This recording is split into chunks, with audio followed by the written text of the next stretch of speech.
ကျိုးရမ်းပေါ်လမ်းရှောင်နေတဲ့ Hansi Flick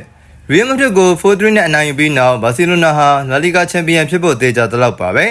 ကတလန်သားတွေဟာခါတီးပြန်ဘက်ကိုယခုရတဲ့အတွင်းထိပ်တိုင်တွေ့ဆုံမှု၄ချိန်စုံအနိုင်ယူခဲ့ပြီးတော့ La Liga အပြင် Copa del Rey Spain Super Play တွေစုခုထားတာကြောင့်ဂုဏ်ယူစေရပါဒါပေမဲ့လည်း Champions League Semi Final မှာတော့ Inter Milan ကိုကတ်ရှုံပြီးထွက်ခွာလိုက်ရပါတယ်ဒါဟာဘာကြောင့်လဲဆိုတော့ Hansi Flick ရဲ့စွန့်စားလွန်းတဲ့ကစားကွက်ကြောင့်ပါ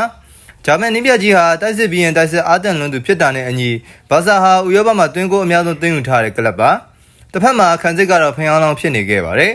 အင်တာမီရီယယ်မက်ဒရစ်တို့နဲ့ပွဲမှာဘာစီလိုနာရဲ့ကစားပုံကိုကြည့်လိုက်ရင်ပြန်ဘက်တွေဘလောက်တွင်ဂရုမစိုက်ပဲတစ်ဖက်အသင်းနဲ့ပိုတောင်တွင်းပြမယ်ဆိုတဲ့အချိုးမျိုးပါဒါကြောင့်မို့ဘာဆာပွဲတွေကြည့်ရတာ PF4 မှာ FIFA ကန်နေရတယ်လို့ပါပဲ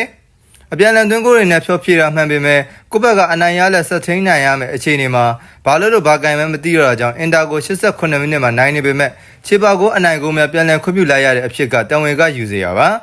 တိုက်စစ်ကနိုင်ပွဲယူဆောင်ပေးတယ်ခန်းစစ်ကစူဖရာရယူပေးလိမ့်မယ်ဆိုတဲ့ဖာဂူဆန်ရဲ့စကားအရာဖလစ်အနေနဲ့ခန်းစစ်ပိုင်းအပေါ်လဲအာယုံစိုက်တင်တာအမှန်ပါပဲအားလုံးပဲရှင်လန်းချမ်းမြေသောနေ့ရက်လေးကိုပန်းဆိုင်နိုင်ပါစေလို့ကျွန်တော် Sport Mommy ပေးမှာစုမကောင်တောင်းပေးလိုက်ပါတယ်ခင်ဗျာအားလုံးကိုကျေးဇူးတင်ပါတယ်ခင်ဗျာ